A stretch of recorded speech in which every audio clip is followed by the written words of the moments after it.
कि 16.7 what is inside our eyes, हमारी आँखों के अंदर क्या है। देखने में तो बाहर से हमें आई बिल्कुल सिंपल लगती है, लेकिन इसके अंदर भी काफ़ी ऑर्गन्स हैं। ये आपको पहले बता दिए कि हम देखते कैसे हैं ऑब्जेक्ट्स को, जब लाइट हमारे अंदर एंटर करती है आइज़ में, उसकी हेल्प से हम ऑब्जेक्ट्स को देख पाते हैं। आई हैज़ रफली स्फेरिकल शेप, हमें देखने से बाहर से पता चलता है कि हमारी आई की जो शेप है वो स्फेरिकल शेप है, मीन्स इस तरह से स्फेरिकल शेप है। The outer coat of the eye is white, हमें जो बाहर से देखने को मिलती है आउटर कोटिंग क्या है आई की, वाइट कलर की है।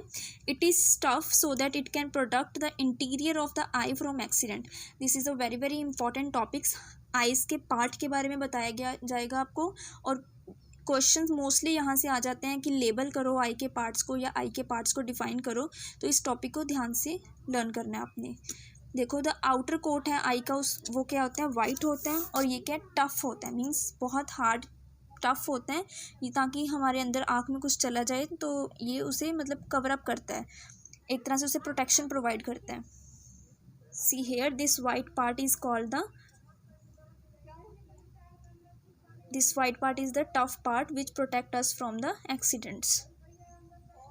आई का एक ट्रांसपेरेंट पार्ट होता है फ्रंट पार्ट, जिस तरह से मीन्स बहुत ही ट्रांसपेरेंट कलर होता है उसका, ट्रांसपेरेंट फ्रंट पार्ट होता है आपके आइज़ में, वो पता नहीं चलता आपको, उसको क्या उस ट्रांसपेरेंट पार्ट को बोलते हैं कॉर्निया। अंडरलाइन दिस लाइन, यहाँ पे आई के आगे एक ट्रांसपेरेंट पार्ट होता है जो हमें दिखाई नहीं देता, उस पार्ट को बोलते हैं cornea. Underline this line, this is very important, उस पार्ट को क्या बोलते हैं cornea.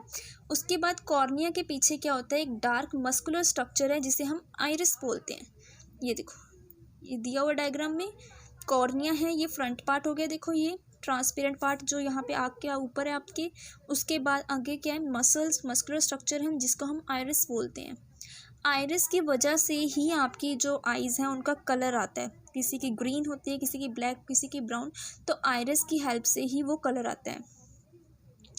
In the iris there is a small opening called the pupil, iris के अंदर एक स्मॉल ओपनिंग है, देखो यहाँ पे डायग्राम के थ्रू देखो, ये छोटी सी ओपनिंग दिख रही है, और यहाँ पे देखो ये अंदर ब्लैक होल दिख रहे हैं, इसको क्या बोलते हैं, प्यूपिल बोलते हैं। जो साइज़ है प्यूपिल का वो कौन कंट्रोल करता है, आइरिस कंट्रोल करता है। कौन करता है, आइरिस। आइरिस मस्कुलर स्ट्रक्चर है, डार्क मस्कुलर स्ट्रक्चर है, और आइरिस के अंदर क्या होती है, प्यूपिल होता है, और जो प्यूपिल का साइज़ है वो कौन कंट्रोल करता है, आइरिस कंट्रोल करता है, और आइरिस ही हमारी आइज़ को डिस्टिंक्ट कलर्स देता है। आइरिस कंट्रोल करता है कि कितनी लाइट हमारी आँखों के अंदर जानी चाहिए और कितनी नहीं जानी चाहिए, बिकॉज आइरिस क्या प्यूपिल को कंट्रोल कर रहा है, तो प्यूपिल के थ्रू ही हमारी आँखों के अंदर लाइट जाती है, और प्यूपिल को कौन कंट्रोल कर रहा है, आइरिस, तो हमारी अमाउंट कितनी जाएगी आइज़ के अंदर, तो वो कौन कंट्रोल करेगा, आइरिस करेगा। देखो जब दिन के टाइम के लाइट बहुत ज़्यादा होती है, अगर आपके पास लाइट बहुत ज़्यादा है तो जो प्यूपिल का साइज़ है, इसका साइज़ है देखो कि अब स्मॉल हो जाएगा, प्यूपिल का साइज़ कम हो जाएगा, बिकॉज देखो बाहर ऑलरेडी लाइट है, तो ज़्यादा लाइट अंदर एंटर करवा के क्या करना है, तो कम लाइट एंटर करेगी हमारी आंखों के अंदर। लेकिन रात के टाइम लाइट कम होती है, इसलिए हमारा जो प्यूपिल का साइज़ है वो इंक्रीज़ कर जाता है, जिसकी वजह से ताकि ज़्यादा से ज़्यादा लाइट हमारे अंदर एंटर करे और हमें ऑब्जेक्ट क्लियरली दिखाई दें। आपने रात को कैट्स की आइज़ भी देखी होंगी, उनके जो आइज़ हैं वो बहुत ज़्यादा बड़ी हो जाती हैं, वो इसीलिए बड़ी होती हैं क्योंकि रात के टाइम अंधेरा होता है और उनकी लाइट्स जो प्यूपिल्स हैं वो बहुत बड़ा हो जाता है ताकि ज़्यादा से ज़्यादा लाइट अंदर एंटर कर सके। Behind the pupil of the eye there is a lens which is thicker in the centre. देखो बिहाइंड द प्यूपिल ये रहा प्यूपिल आपका, प्यूपिल के पीछे क्या लेंस है जो कि थिकर है सेंटर में, देखो थिकर सेंटर में है और साइड्स में थिनर है, तो ये कौन सा लेंस हुआ, कन्वेक्स लेंस। आपने 7th क्लास में पढ़ा है ये, तो ये कौन सा लेंस है, कन्वेक्स लेंस है। लेंस का क्या काम है, ये फोकस करता है लाइट को, मीन्स एक जगह पे इकट्ठा करता है हमारी आई के बैक पे on a layer called retina. ये लेयर है, देखो ये रेटिना लेयर है, यहाँ पे ये देखो ये रेटिना लेयर है, इस लेयर के ऊपर वो लाइट को क्या करता है, फोकस करता है। फोकस करने के बाद ही हमें अच्छी तरह से वो कोई भी ऑब्जेक्ट है विजिबल होता है। रेटिना के अंदर क्या है, बहुत सारे नर्व सेल्स होते हैं, नर्व सेल्स की वजह से ही हमें जो सेंसेशन जो है वो फील होती है, और वो सिग्नल क्या है, ट्रांसमिट करते हैं हमारे ब्रेन को थ्रू द ऑप्टिक नर्व। ये जो देखो यहाँ पे ये लेंस है, लेंस क्या करता है, लाइट फोकस करता है रेटिना पे, रेटिना के अंदर क्या है, नर्व सेल्स हैं, कंटेन सेवरल नर्व सेल्स, जिसकी वजह से सेंसेशन फील होती है। सेंसेशन क्या होती है? सेंसेशन फील होती है और वो सेंस क्या है? हमारे ब्रेन के पास जाती है थ्रू द ऑप्टिक नर्व। हमारा यहाँ पे ब्रेन है, उसकी उस ऑप्टिक नर्व की हेल्प से हमारे ब्रेन को सेंस जाते हैं, तभी हम विजिबल कर पाते हैं, समझ पाते हैं कि आगे हमारे पास क्या क्या दिखाई दे रहा है हमें। जो हमारे पास सेल्स होते हैं वो दो काइंड्स के होते हैं, ये भी बहुत इंपॉर्टेंट टॉपिक है। सेल्स हमारे पास दो टाइप के होते हैं। कौन से? Cones which are sensitive to bright light, means जहाँ पे ज़्यादा रोशनी होगी तभी ये कोन्स क्या हैं, वो सेंसिटिव होंगे। रोड्स कौन से होते हैं? Rod sensitive to dim light. अभी ये इसी तरह से लर्न करो आप। कोन्स किस चीज़ के लिए सेंसिटिव है? ब्राइट लाइट के लिए। एंड रोड्स कब सेंसिटिव होते हैं? जब आपकी डिम लाइट होती है, मीन्स जैसे रात को लाइट कम होती है। कौन सेंस कलर, कौन्स जो है हमें कलर सेंस करने में भी हेल्प करते हैं। कई लोगों को कलर ब्लाइंडनेस होती है, वो इसी होती है क्योंकि उनके अंदर जो कौन सेल्स हैं वो वर्क प्रॉपरली नहीं करते, इसीलिए उन्हें कलर्स ब्लाइंडनेस होती है, मीन्स उन्हें कलर्स का अच्छी तरह से पता नहीं चलता है। At the junction of the optic nerve and the retina there are no sensory cells, so no vision is possible at that spot, this is called the blind spot. जो हमारा रेटिना है और ऑप्टिक नर्व के junction के मतलब उनके connection के बीच में एक वहाँ पे कोई सेल्स नहीं होते, कोई सेंसरी सेल्स नहीं होते, इसलिए हमें वहाँ पे विज़न नहीं होता है, पॉसिबल नहीं है उस स्पॉट पे। उसको हम क्या बोलते हैं? Blind spot. उस पोजीशन पे हम क्या बोलते हैं? ब्लाइंड स्पॉट बोलते हैं। रेटिना पे नर्व्स, पूरे रेटिना पे नर्व सेल्स हैं, ठीक है, तो वहाँ पे लाइट फोकस होती है सेल्स के ऊपर, तो हमें वहाँ पे कलर्स और जो भी चीज़ें हमारी चीज़ उसे वहाँ अच्छी तरह से देख पाते हैं। लेकिन अगर ब्लाइंड स्पॉट के पास आपकी फोकस होगी लाइट, तो वहाँ पे हमें कोई सेल्स नहीं है सेंस करने के लिए, तो वहाँ पे हमें कुछ भी दिखाई नहीं देगा, तो उस चीज़ में हमें कोई भी विज़न नहीं होता है। उसके लिए एक एक्टिविटी दिखाई गई है, आपको समझाई गई है, जिससे आपको और क्लियर होगा कि ब्लाइंड स्पॉट का मतलब क्या है। एक शीट लेनी है, उस पर एक बार क्रॉस कर लेना एक साइड पे, और एक साइड पे क्या डॉट लगा रखा है, तो दोनों डिस्टेंस के बीच में, मार्क के बीच में जो डिस्टेंस है वो 6 to 8 सेंटीमीटर है। अब क्या करना है, आपने अपनी आर्म की जितनी लेंथ होती है ना, उतनी लेंथ के ऊपर, उतने डिस्टेंस पे आपने इसको अपने से दूर रखना है, इस शीट को। फिर क्या करना है, आपने क्लोज, पहले एक बार आपने अपनी लेफ़्ट आई को क्लोज़ करना है। जब आप अपनी लेफ़्ट आई को क्लोज़ करोगे तो आपने कॉन्टीन्यूसली क्रॉस की तरफ देखना है। आपकी लेफ़्ट आई क्लोज है और आपने क्या है, इस क्रॉस की तरफ देखना है, और आपने शीट को स्लोली अपनी तरफ खींचना है। जब आप खींचते जाओगे तो आपको मतलब किसी एक पॉइंट पे ये दिखेगा कि आपको वो जो डॉट है वो दिखना बंद हो जाएगा। क्यों बंद हो गया वो दिखना? बिकॉज डिस्टेंस कम होता गया, जैसे कम होता गया तो हमारी जो आई थी उसने फोकस किया उस ब्लाइंड स्पॉट पे कर दिया, जिसकी वजह से हमें ये डॉट क्या दिखना बंद हो गया। ऐसे ही हमने एक बार क्या करना है, राइट आई को क्लोज करना है। जब उसे क्लोज करेंगे तो अब हमने डॉट की तरफ देखना है। अब आपको क्या, कुछ टाइम के बाद आपका जो क्रॉस है वो दिखना बंद हो जाएगा। Disappearance of the cross or the round marks show that there is a point on the retina which cannot send message to the brain when light falls on it। इसका मतलब उस पॉइंट पे जब आपको वो दिखना बंद हो गया, तो मतलब उस टाइम पे एक ऐसा पॉइंट है रेटिना के बीच में जो मैसेज नहीं भेज रहा है आगे ब्रेन को, इसलिए जब उस पर लाइट फॉल हो रही है तो इसलिए हमें वो दिखना बंद हो जाता है। तो इस तरह से ये ब्लाइंड स्पॉट का काम करता है। ये ब्लाइंड स्पॉट, किसी इमेज को आप देखते हो तो इसका मतलब ये नहीं कि आपने अभी देखा और आप उसे अभी फॉरगेट कर दोगे। जो इम्प्रेशन है इमेज का does not vanish immediately from the retina, it persist there for about 1/16 of a second. एक सेकेंड के 1/16 टाइम तक वो जो आपको इमेज है दिखाई देती है, मीन्स सपोज करो 0.06 सेकेंड तक वो आपको दिखाई देती है। अगर इफ़ कहते स्टिल इमेजेस, स्टिल मीन खड़ी images of a object are flashed on the eye at a rate faster than 16 per second. अगर कहते हैं कि आपके आँखों के आगे फ्लैश की जाएँ कुछ पिक्चर्स 16 पिक्चर्स पर सेकेंड, मीन्स एक सेकेंड में 16 पिक्चर्स अगर आपकी आँखों के आगे दिखाई दे दें, तो वो आपको इस तरह से लगने लग जाता है कि जो ऑब्जेक्ट है वो खड़ा नहीं है, वो मूव करना स्टार्ट कर गया है। इसी तरह से होता है हमारी जो कार्टून मूवीज़ वगैरह कुछ मूवीज़ होती हैं, उनमें हमें देखने को लगता है कि वो वीडियो चल रही है, बट एक्चुअल में वो वीडियो नहीं होती है, वो फास्टर रेट में हमारे आगे से पिक्चर्स लेके जाते हैं, जिसकी वजह से हमें वो लगता है कि वो पिक्चर्स मूव कर रही हैं और वहाँ पे वो पिक्चर्स क्या है, मूविंग पोजीशन में है। जैसे ये एक्टिविटी में दिखाया गया है, एक एक्टिविटी, इस एक्टिविटी में क्या है, एक आपके पास कार्डबोर्ड है, उसके पीछे की साइड ये बर्ड दिखाई दे रहा है और आगे की साइड क्या है, आपको उसका केज दिखाई दे रहा है। उसके बाद ये 2 होल्स देख रहे हैं आप लोग। आपने क्या करना है, इस होल मतलब जो अपनी स्ट्रिंग है उसको फास्टली मूव करना है, ट्विल करना है आपने रैपिडली। तो आप देखोगे कि आपको एक टाइम पे ऐसे लगेगा कि ये जो पंछी है वो इस केज के अंदर है। इसी तरह से हमें जो वो मूवीज़ हैं वो इस तरह से शो करती हैं कि that number of separate pictures in proper sequence वो इस तरह से अरेंज कर देते हैं कि हमें लगता है कि वो चीज़ मूव कर रही है। They are made to move across the eye usually at the rate of 24 pictures per second, faster than even 16 per second। तो वो हमारे सामने एक टाइम पे 24 पिक्चर्स को मूव करते हैं एक सेकंड में। इसका मतलब कि 16 सेकंड से भी ज़्यादा, 16 पिक्चर्स पर सेकंड से भी ज़्यादा। सो इस तरह से हमें लगता है कि वो पिक्चर क्या मूव कर रही है। तो इस तरह से वो एक तरह से इल्यूजन क्रिएट करते हैं, वो रियल मूव नहीं करते हैं।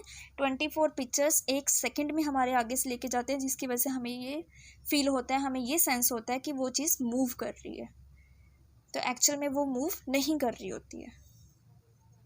नेचर ने प्रोवाइड किए हैं eyes with eyelids to prevent the any object from the entering the eye. तो हमारी नेचर ने हमारी आँखों के ऊपर हमें आईलिड्स भी प्रोवाइड किए हैं ताकि कोई भी डस्ट पार्टिकल्स है हमारी आइज़ में एंटर ना करें।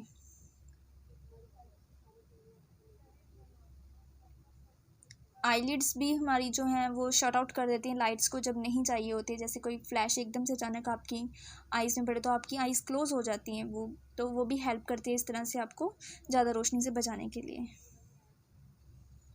आइज़ की हेल्प से हम लोग नियर हो चाहे दूर हो कोई भी चीज़ है उसे अच्छी तरह से देख सकते हैं।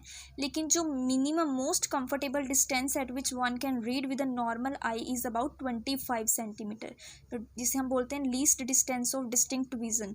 25 सेंटीमीटर के डिस्टेंस तक कोई नॉर्मल आई है वो प्रॉपरली उसे क्लियरली उसे विज़न हो सकती है वो चीज़, अगर वो कोई चीज़ 25 सेंटीमीटर डिस्टेंस पर है। कुछ लोगों को प्रॉब्लम होते हैं, कुछ पर्सनस को मतलब क्लोज ऑब्जेक्ट्स क्लियरली दिखाई देते हैं बट उन्हें डिस्टेंस ऑब्जेक्ट्स नहीं दिखाई देते, और कुछ लोगों को डिस्टेंस ऑब्जेक्ट्स क्लियरली दिखाई देते हैं और पास के ऑब्जेक्ट्स क्लियरली नहीं दिखाई देते। ये हाइपरमेट्रोपिया मायोपिया होते हैं जो आप हायर क्लासेस में भी 10th में ही पढ़ोगे।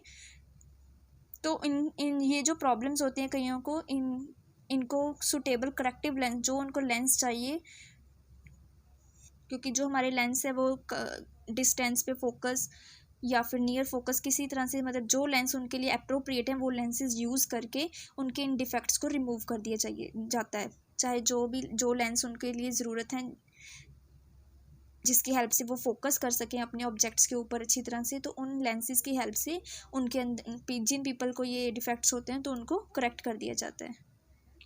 कुछ जो ओल्ड एज के पीपल हैं उनकी आई साइट है कुछ टाइम के बाद फॉगी धुंधली से उन्हें दिखना शुरू हो जाता है। उनके जो आई लेंस हैं वो क्लाउडी एक वाइट कलर की लेयर आनी स्टार्ट हो जाती है।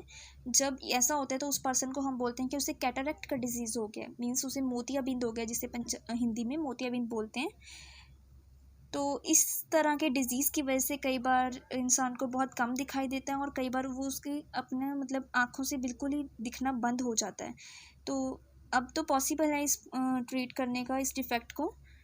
तो जो ओपेक लेंस है जो हम रिमूव कर देते हैं उसकी जगह जो मतलब नेचुरली प्रोवाइड था उस लेंस को रिमूव कर देते हैं और उसकी जगह एक आर्टिफिशियल लेंस लगा दिया जाता है जिसकी हेल्प से लोग देख पाते हैं। Modern technology has made this procedure simpler and safer. कुछ केयर्स करने के लिए आइज़ के लिए टिप्स दिए हुए हैं आपको। अगर कोई कहते हैं प्रॉब्लम आती है तो आपको आई स्पेशलिस्ट के पास जाना चाहिए, अपना रेगुलर चेकअप रखना चाहिए। अगर आपको एडवाइस की जाए तो अपने स्पेक्टिकल्स हैं जो सूटेबल हैं वो लगाने चाहिए प्रॉपर टाइमिंग पे। आपको ज़्यादा कम और ज़्यादा तेज़ रोशनी में भी नहीं बैठना चाहिए बिकॉज ज़्यादा तेज़ रोशनी भी बैड है आपकी आँखों के लिए।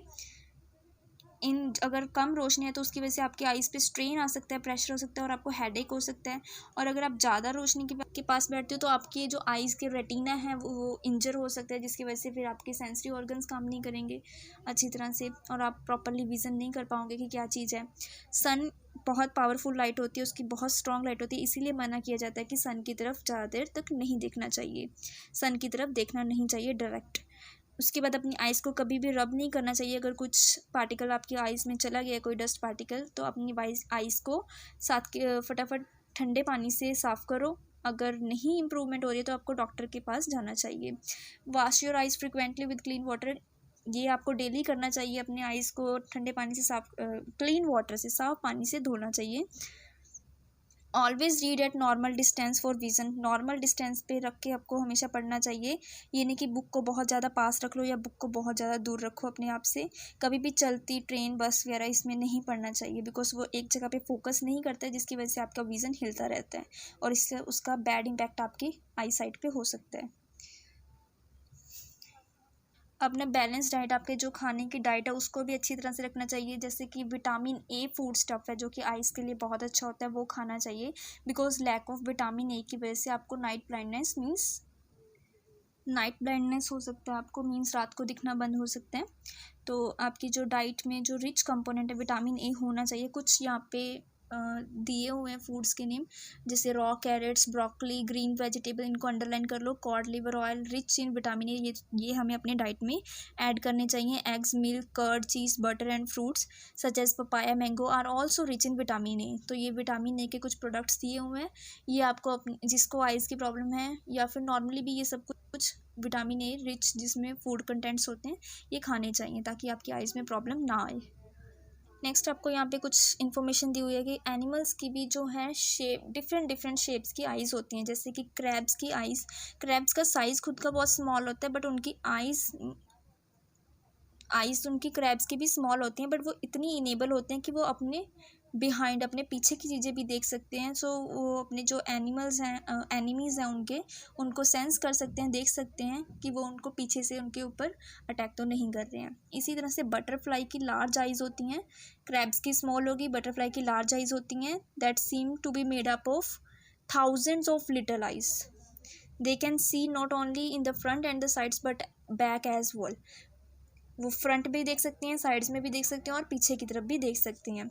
A night bird owl can see very well in the night but not during the day. अब कुछ ऐसी भी हैं, कुछ बर्ड्स ऐसे भी हैं जिन्हें कईयों को दिन के टाइम दिखता है, कईयों को रात के टाइम दिखता है। जैसे कि आउल है, इसको रात के टाइम पूरा क्लियर दिखता है लेकिन डे टाइम पे नहीं दिखता है। On the other hand day light birds कौन से हैं, काइट और ईगल, इन ये दिन के टाइम प्रॉपरली देख सकते हैं बट नाइट के टाइम पे नहीं देख सकते। देखो आउल नाइट के टाइम पे देखता है, इसलिए उसका जो प्यूपिल है वो भी क्या लार्ज होता है और उसका कॉर्निया भी लार्ज होता है, ताकि मैक्सिमम लाइट है जो उसके अंदर एंटर कर सके और उसे क्लियरली दिख सके। बिकॉज रात के टाइम कम लाइट होती है, डिम लाइट होती है, इसलिए उसका कॉर्निया और प्यूपिल पूरा ज़्यादा लार्ज खुला होता है, बड़ा होता है, ताकि ज़्यादा से ज़्यादा लाइट उसके अंदर एंटर हो सके और उसे अच्छी तरह से दिखाई दे। और मैंने आपको पहले बताया था पीछे कि रोड्स क्या हैं, सेंसिटिव हैं डिम लाइट में। तो कई पर्सन्स के अंदर रोड्स ज़्यादा होते हैं, तो इसके रेटिना के ऊपर लार्ज नंबर ऑफ रोड्स होते हैं और फ्यू कॉन्स होते हैं। आउल के ज़्यादा से ज़्यादा क्या रोड्स होते हैं एज़ कम्पेयर टू कॉन्स, इसीलिए उसे रात में ज़्यादा दिखाई देता है as compared to the day, क्योंकि रोड्स क्या हैं, सेंसिटिव हैं डिम लाइट के लिए। इसी तरह से जो डे बर्ड्स हैं उनके क्या कॉन्स ज़्यादा होते हैं, बिकॉज कॉन्स क्या सेंसिटिव है ब्राइट लाइट के लिए, और फ्यूअर रोड्स होते हैं, उनके अंदर रोड्स कम होते हैं, इसलिए उन्हें रात में दिखाई नहीं देता है। Visually challenge person can read and right. Visually challenged means जिन्हें दिखाई ना देता हो या बिल्कुल कम दिखाई देता हो, तो वो भी पर्सन अब पढ़ सकते हैं या लिख सकते हैं। वो लोग टच करके आइडेंटिफाई करते हैं थिंग्स को, या फिर आवाज़ें सुन के वो अच्छी तरह से क्लियरली रिकॉग्नाइज करने की कोशिश करते हैं। उनके लिए एक सिस्टम बनाया गया था, ब्रेली सिस्टम, जो कि लुइस ब्रेली ने बनाया था। The most popular resource for visually challenge person is Braille, जो कि लुइस ब्रेली ने बनाया था, जो कि खुद एक विजुअली चैलेंज पर्सन था, मीन्स उसे खुद को भी नहीं दिखाई देता, उसी ने ये सिस्टम बनाया था। इस सिस्टम में क्या थे, 63 डॉट पैटर्न्स थे करैक्टर्स के, जिन्हें मतलब अलग अलग कॉम्बिनेशन में रखा गया था। जैसे सी के लिए 2 डॉट्स रख दिए, ए के लिए 1, टी के लिए इस तरह से 4 डॉट्स, एंड के लिए इस तरह का पैटर्न, कोमा के लिए। तो इन्हें टच करके जो विजुअली चैलेंज्ड पर्सन थे, टच करके इन्हें रिकॉग्नाइज करते थे, लर्न करते थे, और जो कॉम्बिनेशंस थी वर्ड की वो बनाते थे। तो इस तरह से वो सिर्फ सिंपल लेटर्स नहीं, उनके कॉम्बिनेशंस को भी लर्न करते थे।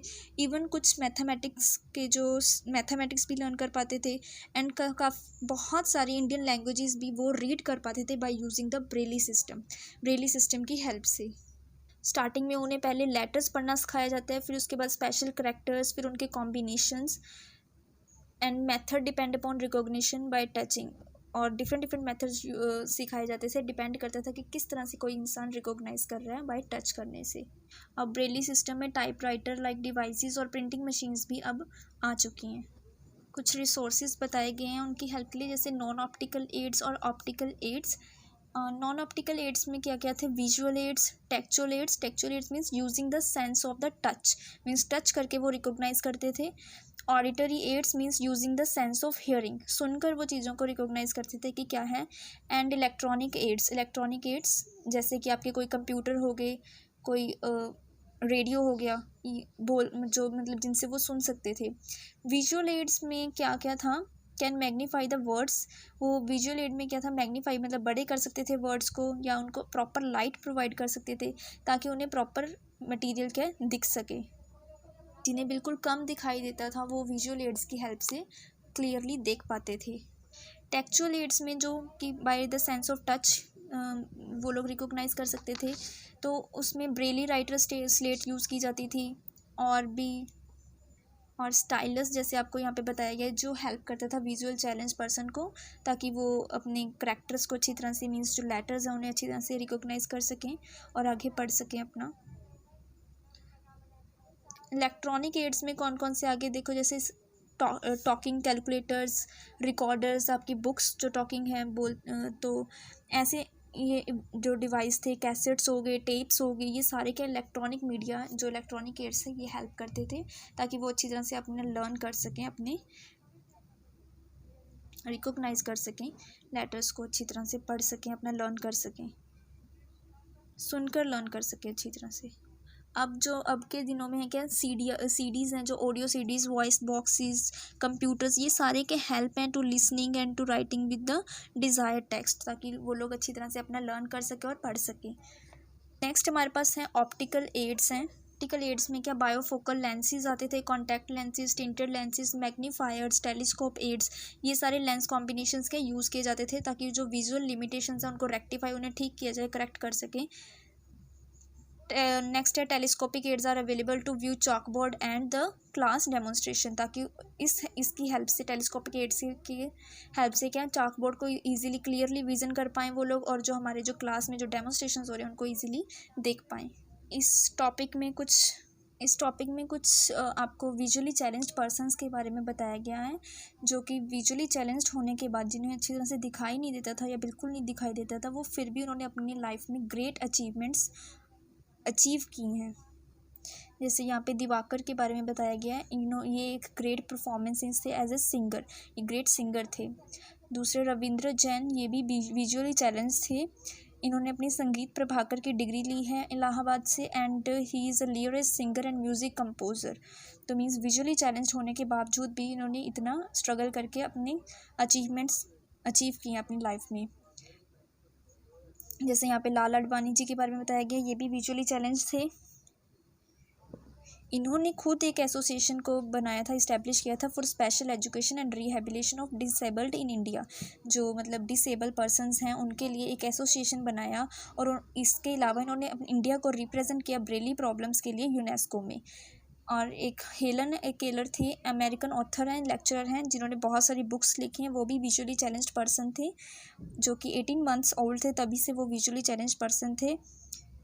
पर इस चैलेंज के बावजूद भी उन्होंने अपनी ग्रेजुएशन ली, and she wrote a number of books including the story of my life in 1903।